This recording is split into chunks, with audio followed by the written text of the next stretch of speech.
성도 여러분, 앞으로 이제 9주 동안 부흥의 시대 위대한 믿음의 사람들이라는 주제를 가지고 우리 9명의 우리 믿음의 선배들의 삶을 저희들이 함께 살펴보는 그런 시간을 갖습니다. 평소에 우리가 금요일 날 설교 함께 나누는 시간이 한 40분 정도인데 우리 9주 동안에는 우리 말씀 시간이 성도 여러분 좀 길어질까요? 짧아질까요? 조금 길어질 겁니다. 조금 길어지겠습니다. 왜냐하면 우리 귀한 한 분 한 분의 삶을 위해서 우리 저를 비롯한 우리 목회자들이 여러 권의 책을 함께 읽으면서 그들의 삶을 오늘 우리들의 삶 속에서 어떻게 배워나가고 또한 해석해 나갈 수 있을까를 함께 연구하면서 오래전부터 계속해서 책을 읽어오고 또 자료를 정리 중에 있습니다. 그래서 그것을 30분 안에 전하기가 쉽지 않아서 조금 넉넉한 마음을 가지시고 우리 성도들께서 함께 말씀을 들어주시고 또 귀한 은혜 받아주시기를 부탁드리겠습니다. 오늘 제가 맡은 분은 조나단 에드워즈인데요. 우리 조나단 에드워즈는 목사로서 18세기 미국의 역사에 큰 영향을 끼친 그런 사람입니다. 미국이 배출한 최고의 신학자이며 오늘날에도 널리 읽히고 있는 많은 저술을 남긴 사상가입니다.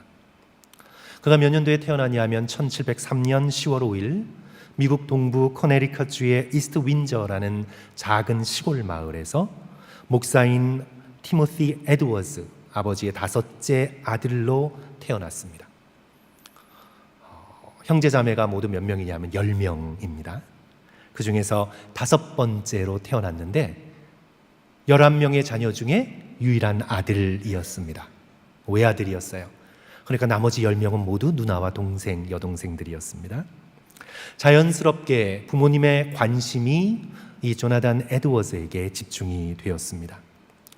아버지도 존경받는 목회자였지만 우리 외할아버지는 솔로몬 스토다드라는 외할아버지였는데 그 매사추세츠의 노스햄튼 담임 목사이자 뉴 잉글랜드 지역에 아주 영향력 있는 목회자였습니다. 그래서 그분의 별명이 뉴 잉글랜드의 교황이다라고 불리울 정도로 엄청난 종교적, 도덕적 영향력을 가지고 있었던 그 지역의 지도자였습니다.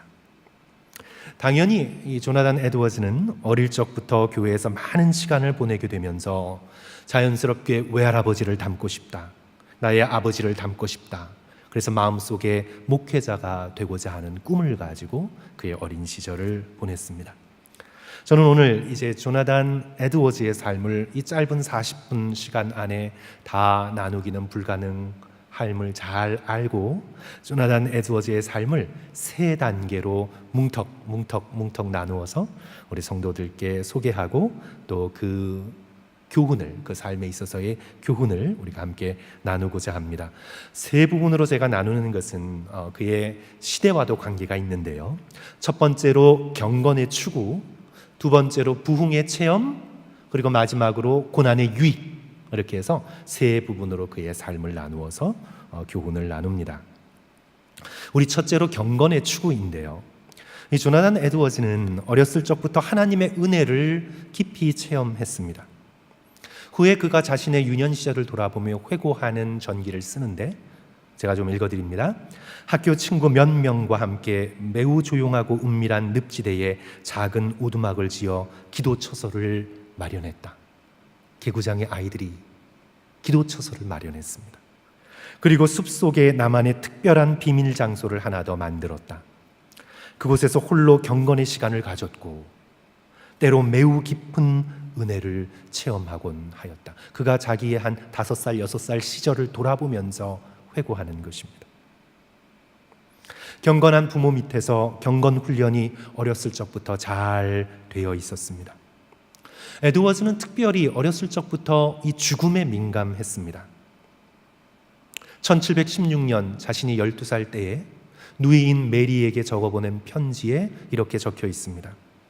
누이가 떠난 후에 5명이 죽었습니다. 락웰 부인과 늙은 그랜트 부인, 그리고 벤저민 뱅크로프트가 익사했고 해안에서 멀리 떨어진 지점에서 4명의 젊은 여자들과 많은 남자들이 구두되었지만 이미 알고 있듯 그중 2명은 죽었습니다.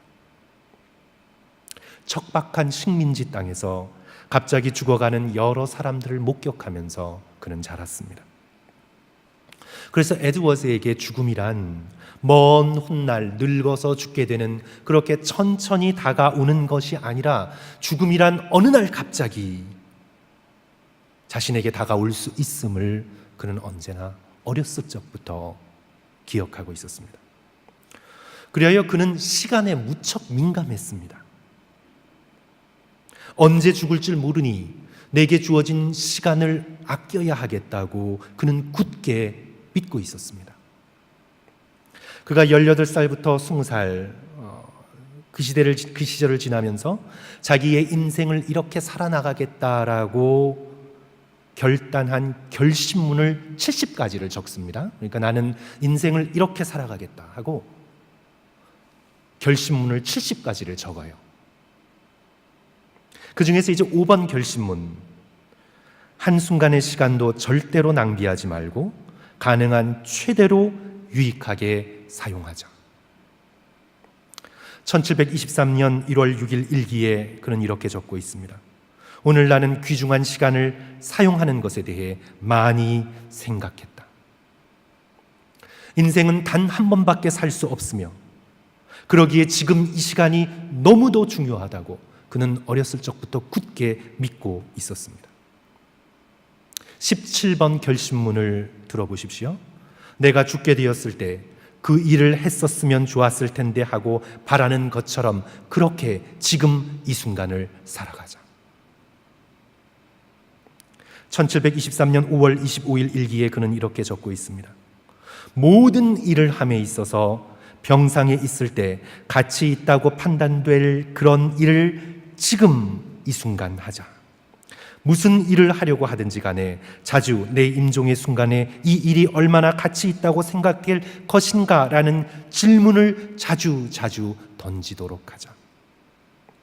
에드워즈는 자신의 시간을 아껴서 하나님의 영광을 위해 살고자 했습니다. 그의 첫 번째 결심문은 이렇게 시작합니다. 나는 전생애 동안 하나님의 영광과 나 자신의 행복과 유익과 기쁨에 최상의 도움이 되는 것이면 무엇이든지 하자. 내가 해야 할 의무와 인류 전체의 행복과 유익에 최상의 도움이 되는 것이라면 무엇이든지 하자. 이것이 그가 18살 때 적은 결심문제 1번이었습니다. 그는 그 모든 일을 함에 있어서 열정적으로 하고자 했습니다. 내가 숨쉬는 동안 온 힘을 다해 살자. 숨쉬는 한순간 한순간을 낭비하지 말자. 사랑하는 성도 여러분, 너무나 놀랍지요.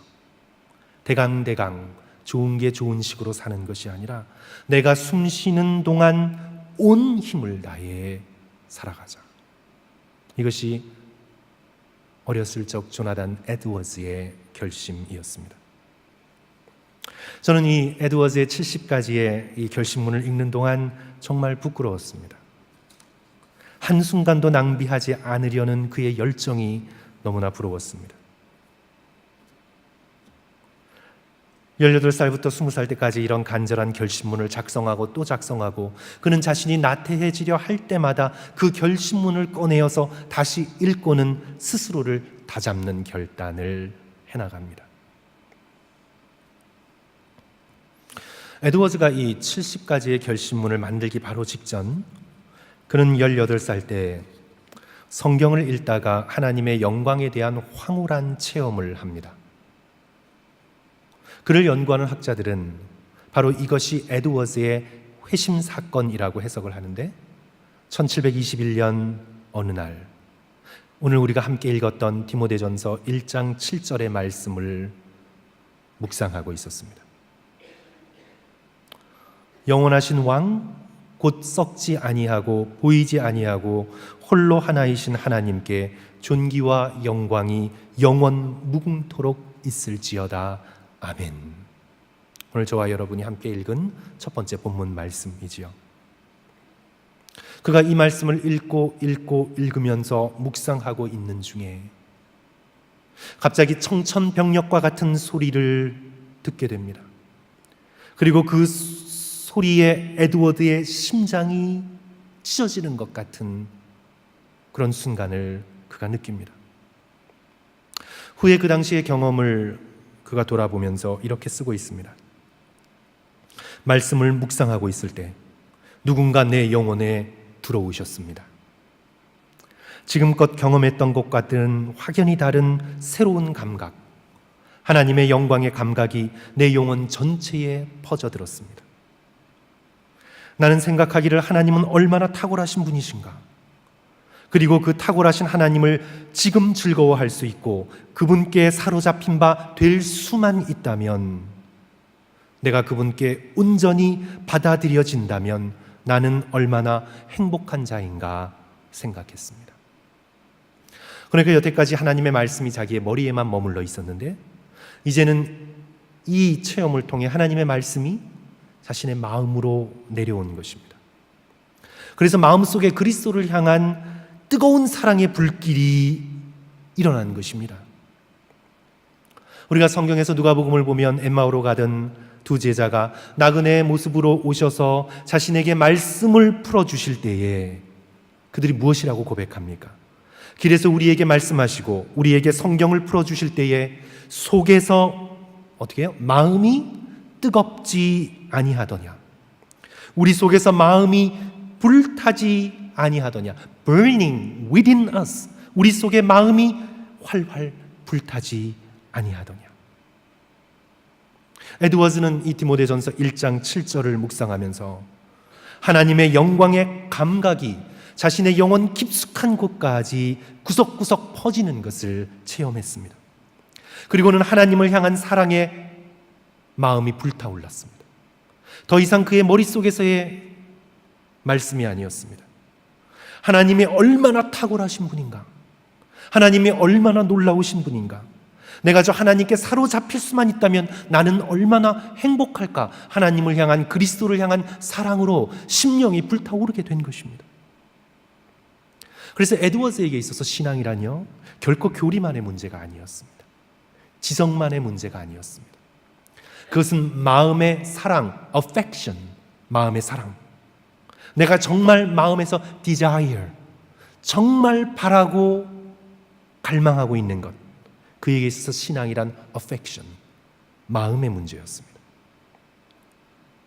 그리스도에 대한 불타오르는 사랑, 에드워즈는 그렇게 그리스도의 탁월함에 대해 각성된 사람이기를 원하고 또 원했던 것이지요. 사랑하는 성도 여러분, 우리도 하나님을 사랑하는 마음으로 더욱 경건에 힘쓸 수 있는 저와 여러분이 되었으면 좋겠습니다. 하나님께서 이런 놀라운 체험과 함께 하심을 주신 것은 그가 하나님 앞에 자신의 욕심을 누르고 날마다 경건의 훈련 가운데 주님 앞으로 나아갔기 때문에 하나님께서 그것을 귀하게 보시고 이 놀라운 은혜를 그에게 허락해 주신 것이죠. 디모데전서 4장 8절은 이렇게 말씀합니다. 육체의 연단은 약간의 유익이 있으나 경건은 범사에 유익하니 금생과 내생의 약속이 있느니라. 사랑하는 성도 여러분, 경건의 연습이 참으로 중요합니다. 에드워즈는 그 경건의 연습을 방해하는 게으름을 물리치기 위해서 그는 결심문을 적어가면서 매일매일 삶을 돌아보며 자신의 삶을 점검했습니다.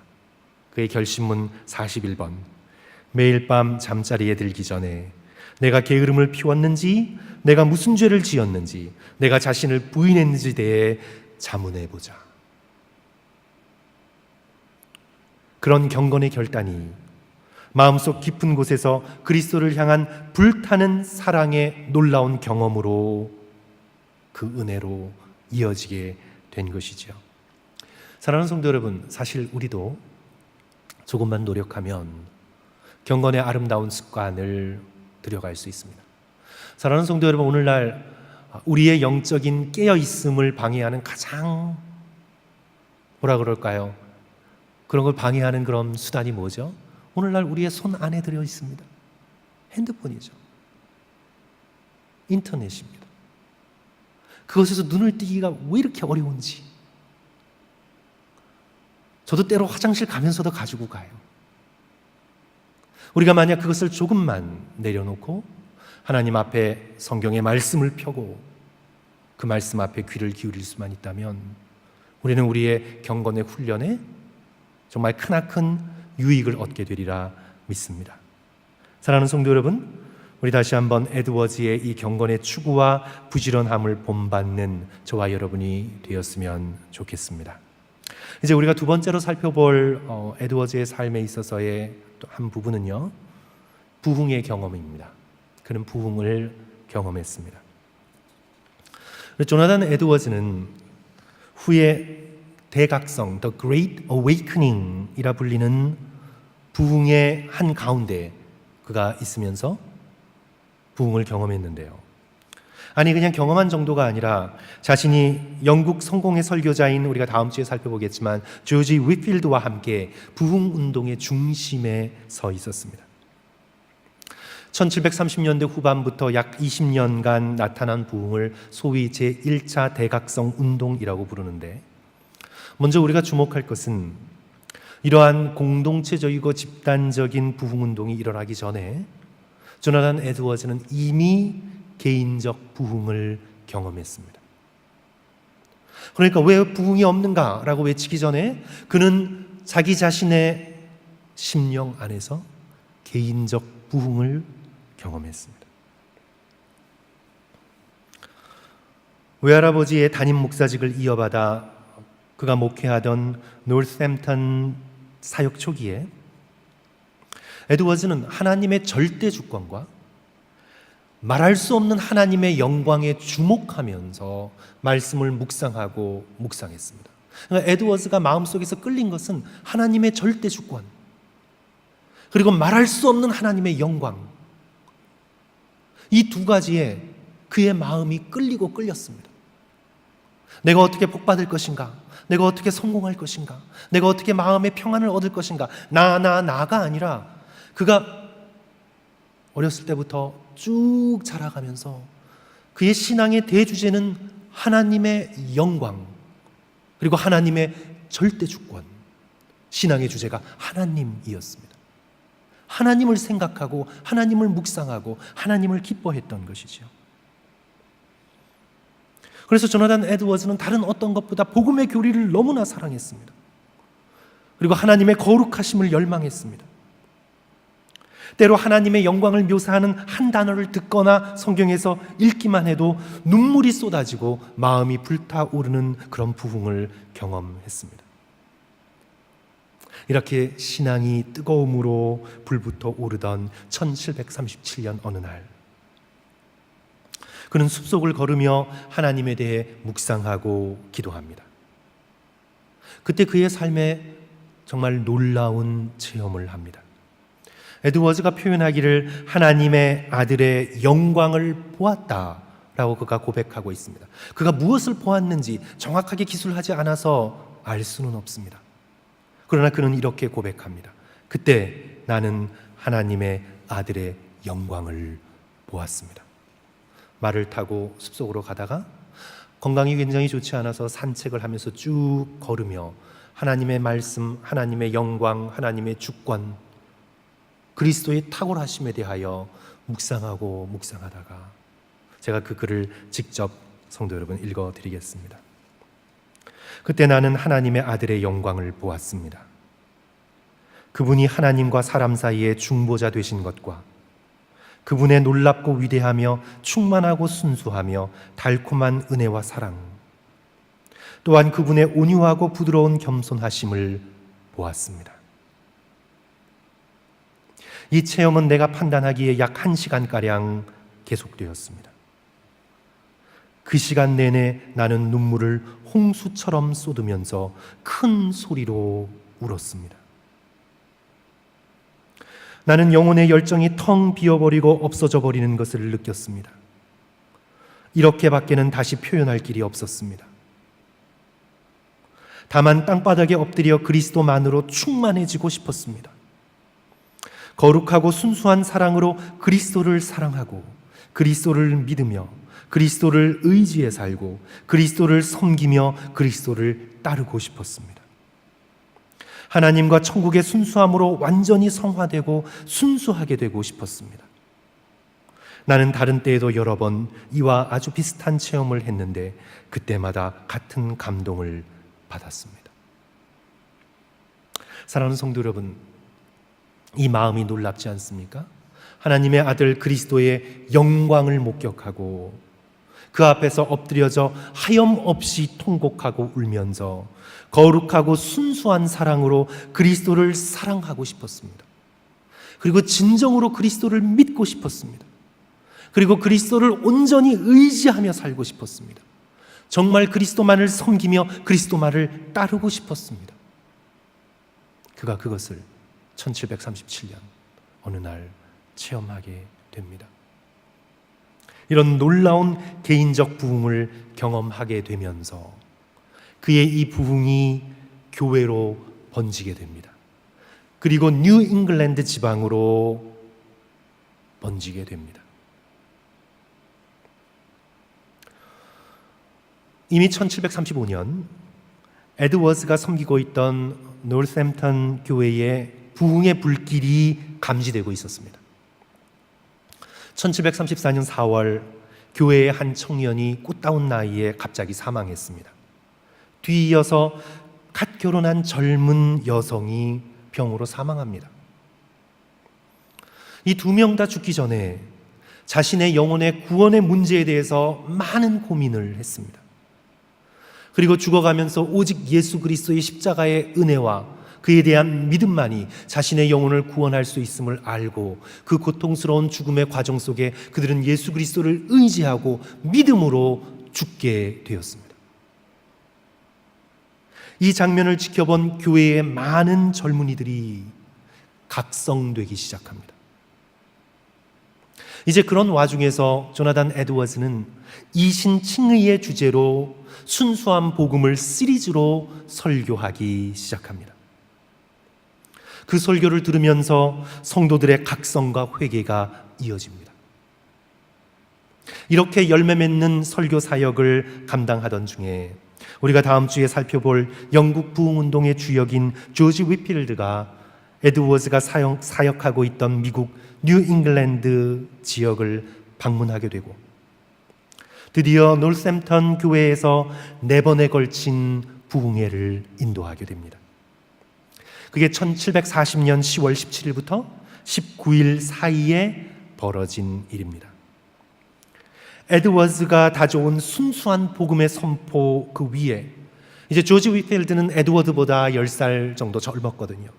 그의 열정적인 말씀의 씨앗이 뿌려지면서 이제 조지 위필드가 말씀을 전할 때 성령의 강력한 임재로 회중들이 소리 높여 외치고 가슴을 치고 울며 죄를 자복하고 그 말씀을 듣는 중에 떼굴떼굴 구르며 주 앞에 통회하는 놀라운 부흥의 역사가 일어납니다.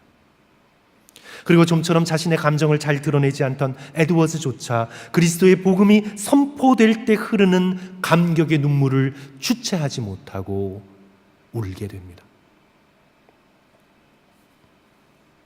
이런 뜨거운 영적 각성의 분위기 속에서 조나단 에드워즈는 후대에까지 길이 남을 기념비적인 설교를 하게 됩니다.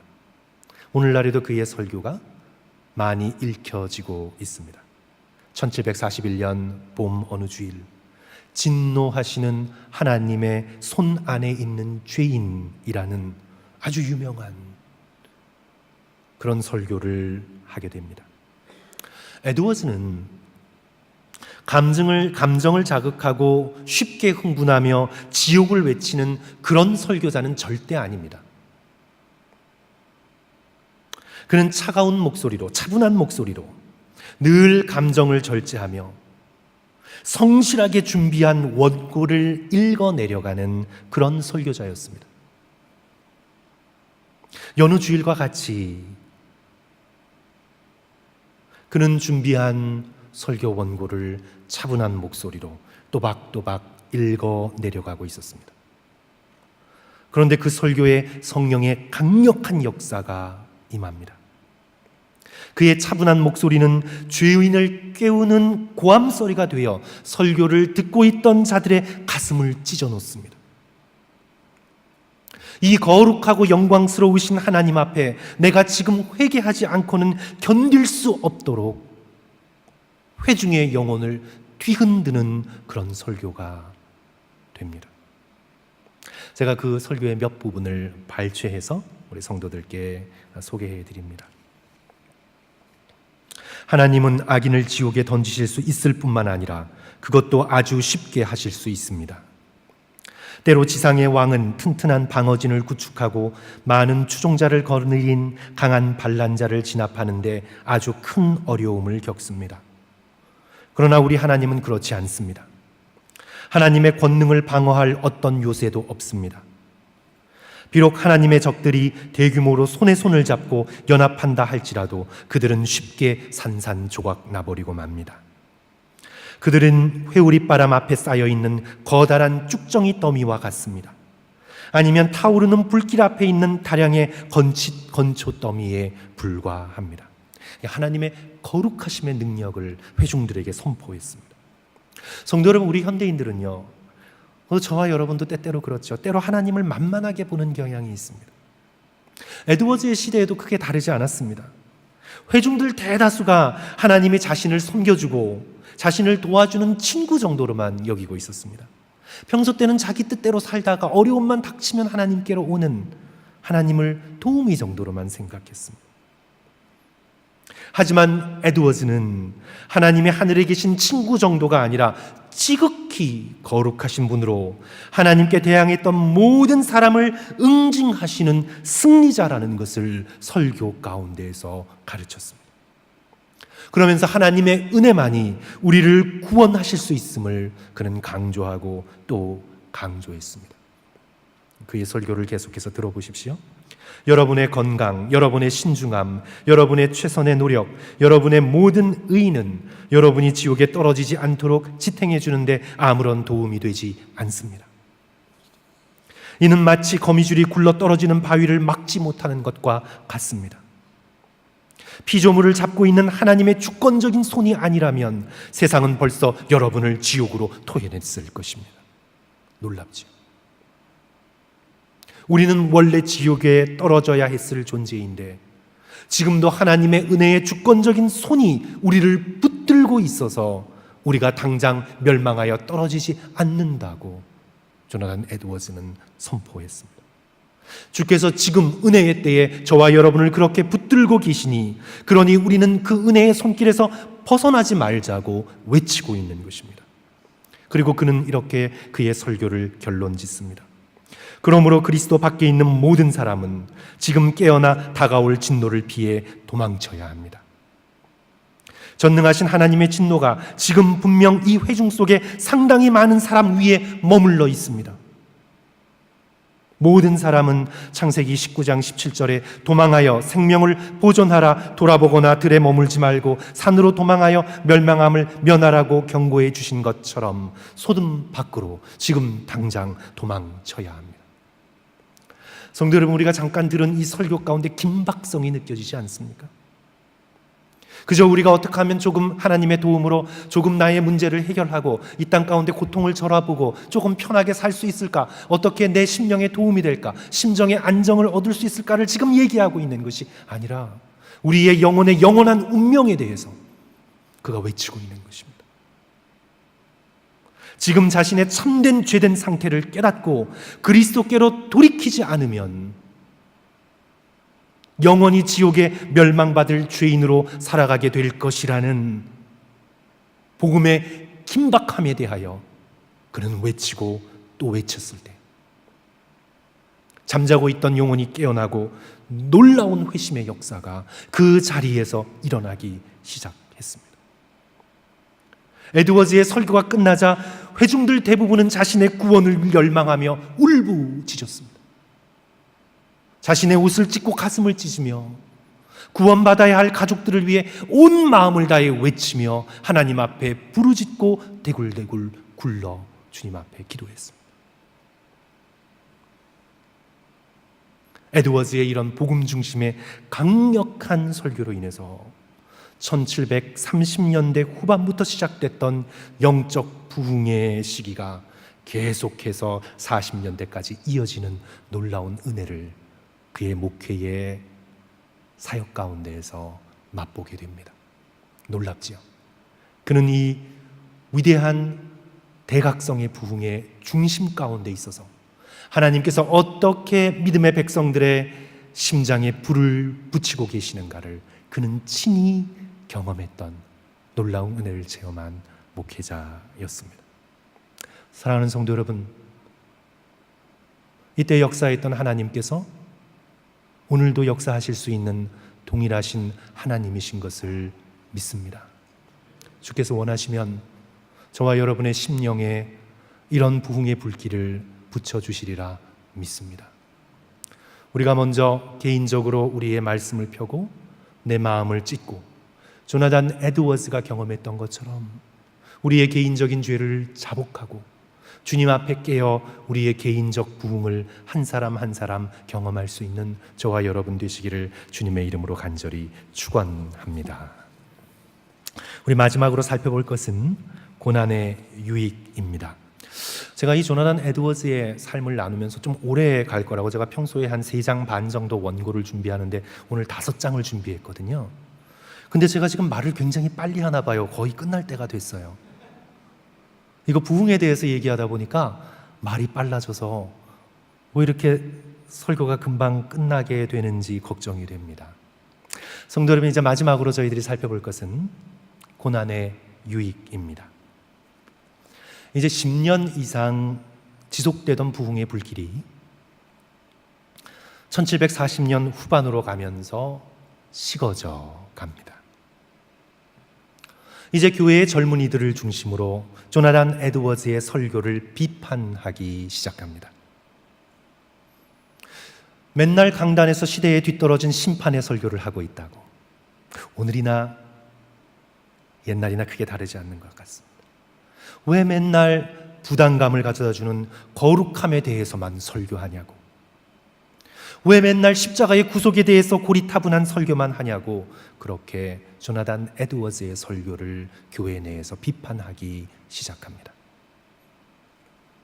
그리고 교회 밖에서는 에드워즈가 이끄는 부흥을 광신주의라고 비판합니다. 이제 이런 상황 속에서 교회에 하나의 사건이 일어나는데요. 그 노스햄튼 교회의 젊은이인 토마스 웨이시 같은 교회의 처녀인 마르다와 결혼하기 전에 잠자리를 하고는 임신시킨 사건이 일어나게 됩니다. 그런데 이 토마스라는 젊은이가 자기가 임신시킨 마르다와 결혼하기를 거절하는 것입니다. 조나단 에드워즈는 무척 엄격하고 그의 마음속에 뜨거운 감성이 있었지만 그는 굉장히 엄격한 원칙주의자였거든요. 이에 분노한 조나단 에드워즈가 공개적인 자리에서 이 청년을 책망하면서 이 문제가 감정적으로 번지게 됩니다. 그래서 이 공개적인 책망이 참 위험한 거예요. 예나 지금이나 이 조나단 에드워즈가 이 마음속에서의 이 불의에 대한 분노를 참지 못하고 그것을 덕스럽게 처리하는 것이 아니라 공개적인 자리에서 책망함으로 인해서 이제 이것이 감정적으로 확 번지게 됩니다. 거기다가 이제 1749년에 이제 성찬 논쟁이 벌어지게 됩니다. 이 부흥의 은혜가 떨어지니까 자꾸 논쟁이 벌어지는 거예요. 이 노스햄튼 교회는 전통적으로 열린 성찬을 했습니다. 오픈 커뮤니언을 했어요. 이 오픈 커뮤니언, 열린 성찬이란 어떤 것이냐 하면 예수 그리스도께 세례는 받았지만 예수 그리스도께 온전히 헌신하지 않은 사람이라도, 그러니까 좀 흠이 있게 인생을 살아가는 사람이라도 자신이 원하기만 하면 성찬에 참여시켜주는 그런 오픈 커뮤니언을 이 외할아버지인 이 솔로몬 스토다드 시대부터 지켜왔습니다.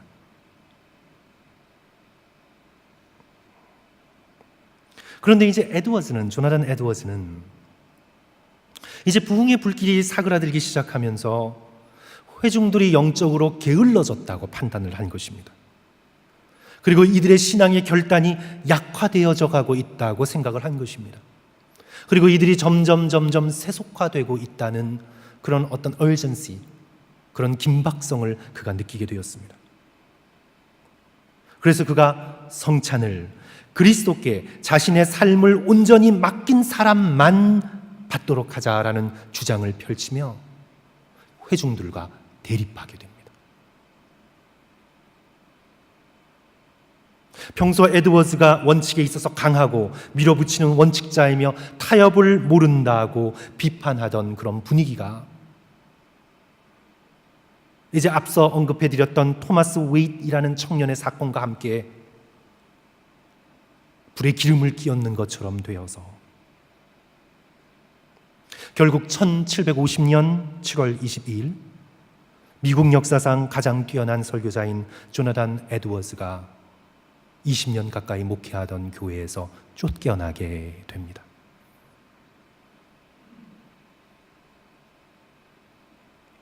이 해임 사건은 에드워즈에게 너무나 큰 고통을 안겨다 주었습니다. 20년 이상을 자신의 모든 열정을 쏟아부으며 목회했던 곳이고 하나님이 쏟아부어 주셨던 뜨거운 부흥을 경험했던 곳이고 뉴 잉글랜드 대각성의 진원지이고 지금도 뉴 잉글랜드를 선도하고 있는 가장 중요한 목회직 가운데 하나였는데 이 교회에서 자신이 해임되었다는 사실은 에드워즈가 짊어지기에는 너무나 무거운 고통이었습니다. 그래서 그는 영적인 충격을 굉장히 크게 받았습니다. 그때 그의 나이가 46살이었는데요. 해임 후에 이제 에드워즈는 자신이 돌보고 후원하고 있던 데이빗 브레이너드가 사역했던, 데이빗 브레이너드는 조나단 에드워드가 전기를 써서 잘 알려져 있습니다. 그의 일기도 잘 알려져 있고 인디언 선교의 선구자이죠. 이 데이빗 브레이너드가 사역하고 있던 매사추세츠주의 스톡브리지의 인디언 선교, 스톡브리지 교회의 인디안 선교에 그가 참여하기로 결정을 합니다. 그래서 백인과 인디언들이 한 반반 정도 섞여 있는 200명 정도 되는 스톡브리지 교회에서 그는 그 후로 7년 동안 사역을 합니다. 사역하면서 많은 어려움을 겪습니다. 스톡브리지에 있는 학교를 세속적으로 운영하려던 사업가들과 벌인 오랜 논쟁이 그를 굉장히 지치게 만들었습니다. 그래도 그는 결국 그들과 싸워서 학교의 운영권을 확보하고 학교의 세속화를 막습니다. 학교를 세속적으로 운영할 게 아니라 복음의 가치관으로서 운영해야 한다. 그는 끝까지 그렇게 주장하면서 학교를 세속화의 물결로부터 보호하기 시작합니다. 그리고 이 노스햄턴과는 다른 인디언들이 섞여 있잖아요. 그러니까 인디언들에게 쉬운 언어로 눈높이에 맞는 그런 설교를 하느라 그는 많은 노력을 기울입니다. 그리고 이 스톡브리지가 바로 이 접경 지역이기 때문에 수시로 호전적인 인디언들의 습격에 노출되는 위험을 감수하면서 그는 7년 가까이 그곳에서 목회를 합니다. 그런데 성도 여러분, 하나님의 역사하심은 참 놀랍습니다. 하나님의 일하심은 우리 인간의 방법으로는 어떻게 메저링을 할 수가 없습니다. 하나님의 일하심이 너무 놀랍습니다. 그에게 있어서 이 스톡브리지에서 사역하는 그리고 해임되고 그런 모든 과정은 목회자로서 악몽이죠. 고난의 시기입니다. 그런데 이 조나단 에드워즈에게 있어서 이 그의 마지막 7년 이 고난의 시기가 하나님의 놀라운 섭리 가운데 이루어진 것을 이제 그 후에 알게 됩니다. 그가 7년 동안 사역하는 동안 그곳에서 조나단 에드워즈는 집필에 몰두합니다. 책을 씁니다. 그리고 그 7년 동안 그 과정 가운데 그가 쓴 책들이 지금 복음주의 신학계뿐만 아니라 미국 사회를 넘어 유럽에게까지 커다란 영향력을 끼치는 기념비적인 책들을 바로 그 7년의 고난의 시간 가운데 그가 저술하게 됩니다. 책 제목을 몇 가지만 읽어드리겠습니다. 의지의 자유론, 신앙 감정론, 원죄론, 하나님의 천조 창조의 목적, 참된 미덕의 본질 등등 주옥 같은 작품들을 이 시기에 쓰게 됩니다.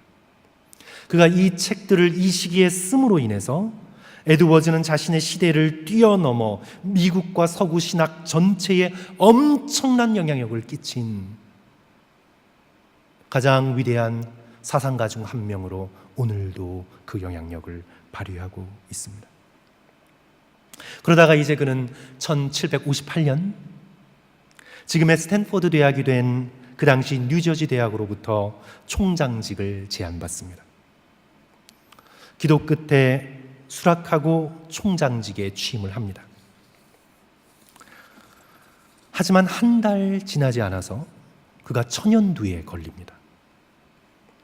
이유는 당시 시험적으로 실시되었던 예방접종을 총장으로서 학생들에게 모본을 보이기 위해서 맞았다가 예방접종을 맞다가 오히려 천연두에 걸리게 된 것입니다. 그래야 그는 1758년 3월 22일 아침 55세를 일기로 하나님의 부르심을 받습니다. 에드워즈가 10명의 자녀를 두었습니다. 딸 루시를 비롯해서 10명의 자녀에게 남긴 유언을 이뤘습니다. 에드워즈가 죽고 난 다음에 3, 4일 있다가 아내 사라도 투병 중이었기 때문에 에드워즈가 죽을 때 없었습니다. 투병 중이었기 때문에 소식을 듣지 못했습니다. 그래서 에드워즈의 남긴 유언은 대부분 자신의 사랑하는 아내 사라에 대한 유언이었습니다. 사랑하는 딸 루시에게 이제 마지막 유언을 남기는데요. 이제 곧 주께서 나를 부르시는 것 같구나. 사랑하는 아내에게 나의 깊은 사랑을 전해주어라. 우리의 사랑은 흔치 않는 연합이었고 오랜 기간 지속되어져 왔으며 내가 믿는 한 영적인 성질의 것이었으므로 영원히 지속될 것이다. 그리고 기도하기는 아내가 역경을 잘 이겨내고 하나님의 뜻을 기쁨으로 받아들이길 바란다. 근데 사실 이제 조나단 에드워드가 죽고 난 다음에 3개월 있다가 아내가 죽어요. 거의 동시에 죽죠. 그리고 장례식을 검소하게 치러줄 것을 자녀들에게 부탁하면서 자녀들에게 유언을 남깁니다. 그리고 내 자녀들아, 너희들은 이제 아비 없이 홀로 세상에 남겨질 터인데 나는 이 세상을 떠나지만 너희들은 결코 떠나지 않으실 하늘 아버지를 찾게 될 것을 알기에 오히려 소망이 생기는구나. 그가 마지막 이렇게 유언을 남긴 지 얼마 되지 않아서 숨을 거두게 됩니다. 저는 에드워드의 삶을 성도 여러분들과 나누기 위해서 여러 자료들을 읽어보고 또 함께 살펴보면서 그의 삶을 천국을 준비한 삶이다, 그렇게 결론 내렸습니다. 에드워즈는 이 땅을 살아갔지만 천국을 준비하며 살았습니다. 어렸을 적부터 말씀드린 대로 시간을 아끼면서 경건을 훈련했습니다. 그리고 하나님께서 원하시는 거룩함의 수준에 이르고자 부단한 애를 썼습니다. 늘 말씀을 묵상하고 자연을 걸으며 기도하는 것을 통해 하나님의 영광을 맛보았고 그리스도의 탁월함을 기뻐했습니다. 에드워즈의 가장 중요한 것을 들자면 그는 정말 그리스도를 기뻐했습니다. 예수님을 정말 사랑했습니다. 그냥 의무로, 그냥 죽지 못해, 그냥 그렇게 하는 신앙생활이 아니라 그는 예수님을 정말 사랑했습니다. 하나님을 즐거워했습니다. 하나님의 영광을 맛보기를 원했습니다. 아내 사라와 평생을 걸친 깊은 영적인 사랑을 나누었고 자녀들에게 목사로서 아버지로 그들을 돌보며 사랑했습니다. 목회의 어려움 속에서도 늘 천국을 사모하고 하나님의 영광을 묵상하면서 이겨나갔습니다. 그리고 데이빗 브레이너드를 비롯한 많은 젊은 사역자들을 돌보며 다음 세대를 준비했습니다. 그래서 이 조나단 에드워드의 자녀들이 비록 한순간에 어머니 아버지를 다 잃게 되지만 이 조나단 에드워드의 자녀들이 결국은 미국 식민지 그때에 엄청난 영향력을 미치는 뛰어난 인물들로 자라게 되는 것을 우리는 보게 되고 조나단 에드워즈의 설교를 듣고 회심하고 그의 책을 통해서 각성된 수많은 젊은이들이 미국을 신앙적으로 일깨우는 그런 놀라운 역할들을 해나갔던 것을 그 이후의 역사가 우리에게 보여줍니다. 조나단 에드워즈는요, 책을 지으면서 결코 자신을 뽐내거나 자신을 드러내려고 하지 않았습니다. 그는 오직 하나님의 영광과 그리스도의 탁월하신 아름다움만을 드러내려고 노력했습니다. 그는 켈빈과 마찬가지지요. 그는 사람이 드러나면 드러날수록 하나님이 영광이 줄어들고, 사람이 자신을 숨기면 숨길수록 하나님의 아름다움은 커진다고 믿었습니다. 그래서 저는 에드워즈의 삶을 잘 보여주는 성경 구절로 오늘 우리가 함께 읽었던 요한일서 3장 2절과 3절을 뽑았습니다. 천국을 준비하는 삶에 걸맞는 그런 귀한 말씀이지요.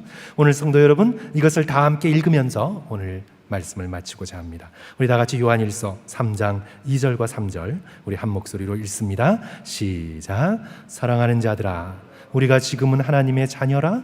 장래에 어떻게 될지는 아직 나타나지 아니하였으나 그가 나타나시면 우리가 그와 같을 줄을 아는 것은 그의 참모습 그대로 볼 것이기 때문이니 주를 향하여 이 소망을 가진 자마다 그의 깨끗하심과 같이 자기를 깨끗하게 하느니라. 아멘. 우리 시간 다 같이 기도하겠습니다. 우리 시간 한 2, 3분간 우리 조나단 에드워즈를 통해서 드러난 하나님의 영광, 그리스도의 아름다움을 우리도 또한 우리의 심령 속에서 품기를 소망하고요. 우리 사랑하는 성도 여러분, 우리는 그저 이 땅 가운데서 그냥 그럭저럭 살다가 죽어서 좀 좋은 곳에 가는 정도의 삶을 결코 살아서는 안 됩니다. 오늘 우리는 이 땅 가운데에서 우리가 갈 수 있는 한 더 멀리 하나님의 영광을, 그리스도의 아름다움을 닮은 자가 되기 위하여 우리는 주님 앞에 꿇어 엎드리고 또 애쓰고 또 개인적으로 그 심령이 부흥되는 은혜를 체험해야만 되겠습니다.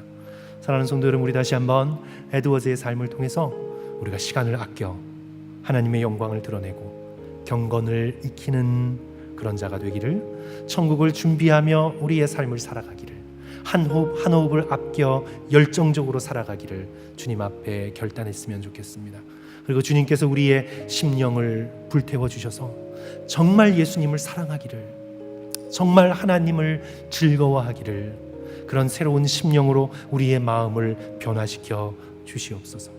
주님 앞에 간구하고, 또한 우리가 불의한 고난을 당할 때, 억울함을 당할 때, 조나단 에드워즈가 마지막 고별 설교를 통해서도 놀샘턴 교인들을 축복하고 그들에게 대한 사랑을 고백하고 하나님의 은혜로서 함께 품어나갔던 것처럼 우리도 억울한 고난을 당할 때에, 오해를 받을 때에 주님의 놀라운 사랑과 주님의 그 크신 아름다움과 영광스러움으로 스스로를 위로하고 원수를 만들지 말고 주님의 영광의 손에 맡겨드리면서 우리가 함께 기도하고 함께 품어나갈 수 있는 우리 에드워즈를 닮은 그런 믿음의 신앙인이 되어질 수 있도록 주여 도와주시옵소서.